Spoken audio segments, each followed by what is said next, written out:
करत करत अभ्यास के जड़ीमती होत सुजान, रसरी आवत जात के सिल पर परत निशान। ये आपने लाइन कहीं न कहीं ज़रूर सुनी होगी। इसके पीछे कारण क्या है? कारण यह है साथियों कि एक बालक गाँव में गुरुकुल में रहता था। वो पढ़ाई में बिल्कुल जो है पीछे था। उसको अध्यापक ने कहा, तुम पढ़ नहीं सकते, जाके कुछ और ज़िंदगी में करो। अब वो वहाँ से चला गुरुकुल से, तो रास्ते में जाते वक्त उसने एक कुआं देखा जिसमें एक रस्सी के कारण एक पत्थर पर निशान पड़ गए थे। वापस भागा भागा अध्यापक जी के पास आया और बोला, मैं पढ़ूंगा फिर से। उसने पढ़ना शुरू किया। वह संस्कृत का विद्वान बन गया। किस कारण से? तो सफलता का सिर्फ यही कारण है। आप जीवन में कुछ भी कर लीजिए, लेकिन सफलता का सबसे महत्वपूर्ण गुण यही है, प्रैक्टिस। अभ्यास अभ्यास अभ्यास, प्रैक्टिस प्रैक्टिस प्रैक्टिस। जब तक आप प्रैक्टिस नहीं करेंगे तब तक आप कोई भी एग्जाम, कॉम्पिटिटिव एग्जाम क्लियर नहीं कर पाएंगे। तो चलिए वीडियो को स्टार्ट करते हैं। फर्स्ट क्वेश्चन है, कर मत दो किनका कथन था? साथियों, ये सरदार वल्लभ भाई पटेल जी को का कथन था। और आप लोग जानते होंगे कि भारत का लौह पुरुष किससे कहा जाता है? तो सरदार वल्लभ भाई पटेल जी को भारत का आयरन मैन कहा जाता है। आगे, ये बारदोली सत्याग्रह के में इनको महात्मा गांधी ने सरदार की उपाधि दी थी। वेरी वेरी इंपॉर्टेंट है। आपसे फिर पूछा जाएगा, स्टैचू ऑफ यूनिटी कहाँ स्थित है? तो गुजरात में स्थित है। और स्टैचू ऑफ यूनिटी में किनका जो है मूर्ति है? तो सरदार वल्लभ भाई पटेल जी का मूर्ति है। फिर आपसे क्वेश्चन आप लोगों को कमेंट बॉक्स में बताना है कि स्टैचू ऑफ यूनिटी जो है उसका वास्तुकार कौन था? और ये भारत के प्रथम उप प्रधानमंत्री और प्रथम गृह मंत्री थे। आप लोग को ये भी याद रखना है। आगे देखिए, महात्मा गांधी जी के बारे में बात की जाए तो इनका जन्म सब जानते होंगे, 2 अक्टूबर 1869 में हुआ था। और ये 1893 में दक्षिण अफ्रीका गए थे। और वहाँ से दक्षिण अफ्रीका से भारत जो है 9 जनवरी 1915 ईस्वी को आए थे। 9 जनवरी को साथियों प्रतिवर्ष भारतीय प्रवासी दिवस मनाया जाता है। आगे, भगत सिंह नौजवान सभा की स्थापना किए थे। इम्पोर्टेंट है, बार बार पूछता है। और भगत सिंह, राजगुरु और सुखदेव को फांसी कब दी गई थी? साथियों, ये भी बार बार एग्जाम में पूछा जाता है। तो 23 मार्च 1931 को सुखदेव, भगत सिंह और राजगुरु को फांसी पर लटका दिया गया। ये भी पूछता है कि कहाँ दिया गया था? तो लाहौर में दिया गया था। ये भी इम्पोर्टेंट है। और देखिए साथियों, आगे बात की जाए बाल गंगाधर तिलक के बारे में, तो साथियों बाल गंगाधर तिलक को भारतीय अशांति का जनक कहा जाता है।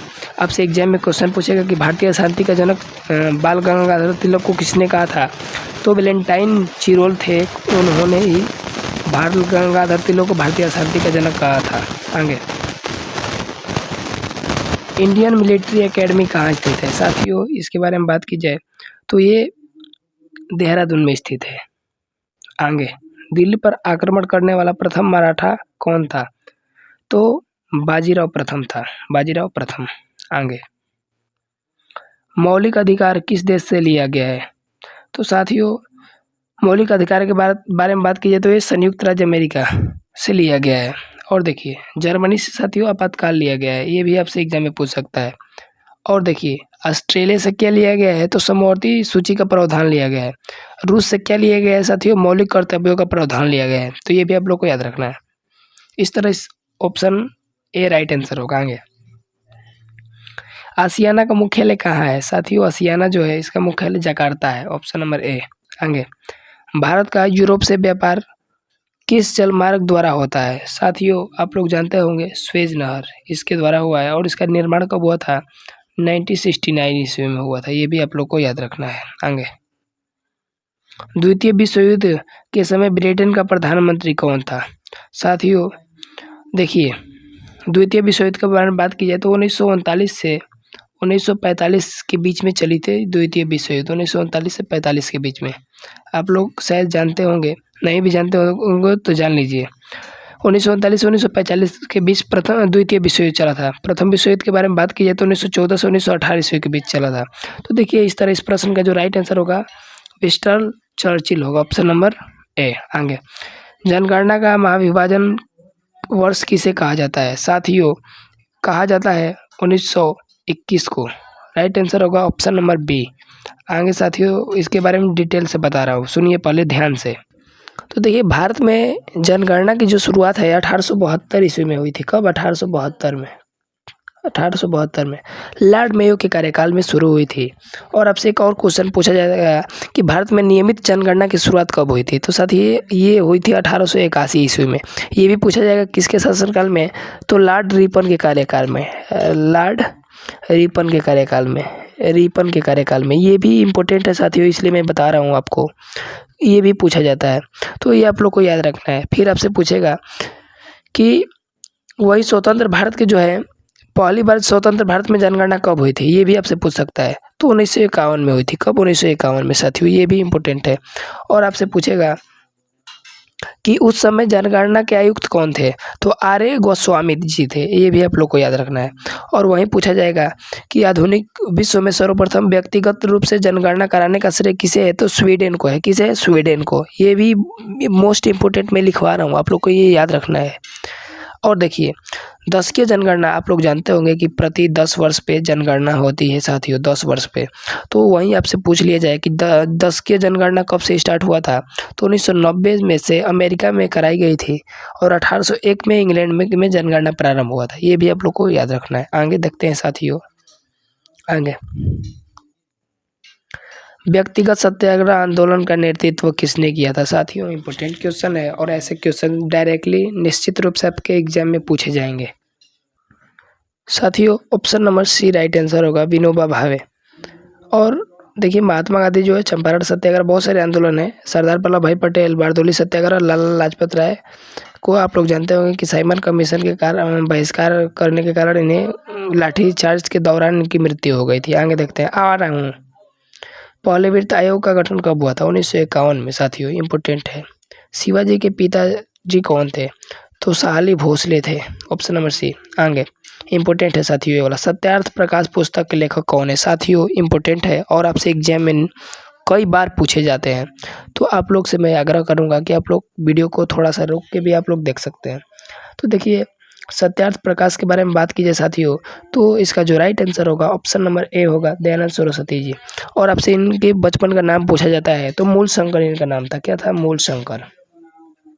मूल शंकर, ये भी आप लोग को याद रखना है साथियों। मूल शंकर इनका नाम था बचपन का। फिर आपसे पूछा जाएगा कि गांव भी पूछा जाता है साथियों, तो टंकारा नामक स्थान पे हुआ था। आप लोग को याद रखना है। फिर आपसे क्वेश्चन पूछेगा कि स्वामी दयानंद सरस्वती जी के गुरु जी का नाम क्या था साथियों? तो स्वामी विरजानंद जी थे। और देखिए, 1874 में दयानंद ने अपना सत्यार्थ प्रकाश की रचना की थी, और जो मूलतः हिंदी भाषा में थी। तो ये साथियों इम्पोर्टेंट है, आप लोग को याद रखना है। आगे देखते हैं साथियों। बद्रीनाथ का मंदिर किस राज्य में स्थित है? तो साथियों, उत्तराखंड में। ये आप लोग को याद रखना है। गांधी जी द्वारा दांडी यात्रा कब की गई थी? तो 1930 में। आप लोग को डेट भी याद रख, मैं बता दूं कि 12 मार्च 1930, 12 मार्च 1930 को जो है ये स्टार्ट हुआ था। और 78 अनुयायियों के साथ महात्मा गांधी जी जो है साबरमती आश्रम से निकले थे, जो है नमक सत्याग्रह तोड़ने के लिए और सविनय अवज्ञा आंदोलन प्रारंभ करने के लिए। तो इसके बारे में मैं आप लोग को बता दूं कि ये इम्पोर्टेंट है और बार बार एग्जाम में पूछे जाते हैं। तो आप लोग को ये याद करना है साथियों, इसको भूलना नहीं है। और टोटल जो दूरी है साथियों, वो 322 किलोमीटर 322 किलोमीटर तय किए गए थे। और टोटल कितने दिन लगे थे, ये भी एसआई में पूछा हुआ क्वेश्चन है। तो टोटल 24 दिनों के बाद 6 अप्रैल 1930 को दांडी पहुंचकर नमक कानून तोड़ा। आगे देखते हैं। गेहूँ, अब देखिए 1917 में क्या हुआ था, ये भी मैं बता दूं कि 1917 में चंपारण सत्याग्रह हुआ था। ये भी आप लोग को याद रखना है। 1922 में क्या हुआ था, चौरी चौरा कांड जो है 5 फरवरी 1922 को स्थगित कर दिया गया था।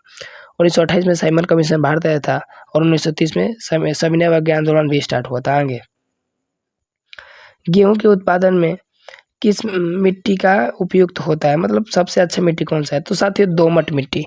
और ये काली मिट्टी के बारे में बात की जाए तो काली मिट्टी का दूसरा नाम क्या है? रेगुर। क्या है? रेगुर। ये भी कई बार पूछा है, आप लोग को याद रखना है। लाल मिट्टी लाल किस कारण से होता है, आप लोग को कमेंट बॉक्स में बताना है। आगे हम लोग देखते हैं क्वेश्चन। इंडिया डिवाइडेड नामक पुस्तक के लेखक कौन है? साथियों, इसके जो लेखक हैं वो राजेंद्र प्रसाद जी हैं। और आपसे एग्जाम में क्वेश्चन पूछेगा कि इसके लेखक कौन है, तो आप लोग को बताना है सरदार वल्लभ भाई पटेल जी। आगे, स्वतंत्रता, समानता, बंधुत्व किस क्रांति का नारा है?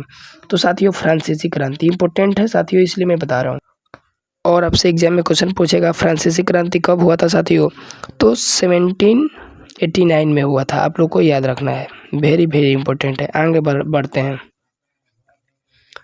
सबसे छोटा महासागर, अब देखिए 1857 में याद दिया है ना, 1857। रूस की क्रांति 1917 में हुआ था, ये भी मैं आपको बता दूं। और 1857 का जो विद्रोह हुआ था वो किसके शासनकाल में हुआ था?